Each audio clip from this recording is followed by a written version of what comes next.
So I did a video the other day talking about how Rand Paul was warning Republicans about these tariffs that Donald Trump has put on, which have wiped out over $6 trillion in value from the stock market. They have tanked lower the last 2 days and are going to probably continue to trend lower until the tariffs are resolved.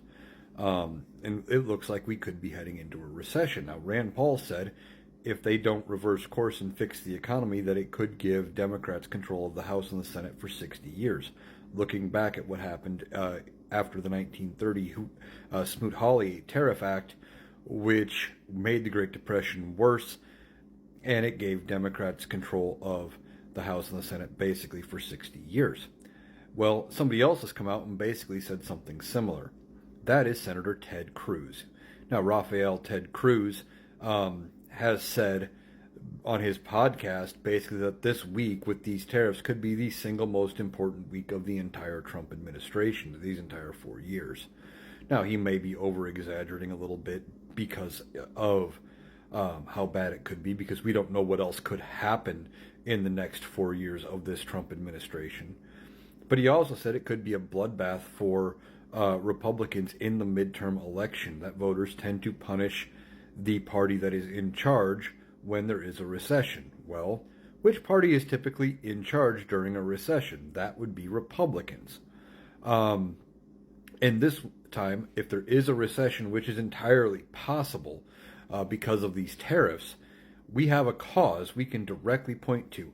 Donald Trump puts the tariffs on, the stock market tanks, and it leads us to a recession. We're already seeing jobs being lost as factories are laying people off, saying we're gonna have to start cutting costs, etc. We know demand's gonna go down because people can't afford the increased prices, and there's just a lot of global uncertainty. So even Ted Cruz is warning about the potential impact on Republicans and their chances to get reelected. And I've said all along, when it comes to getting reelected, that's what Republicans care about more than anything. So we'll see how they react to these tariffs and see what kind of measures they put in place against Donald Trump. Now, several Republicans have introduced a bill to ask for congressional oversight once again over tariffs and take the power back away from the president. And we'll see what kind of bipartisan support that garners and if they do anything. But even Senator Ted Cruz is already starting to see the writing on the wall that it could be very bad for Republicans if they don't get these tariffs under control and don't right the ship of the economy, that it's already looking like we could be heading into a recession, and it could be very bad for them in the midterms.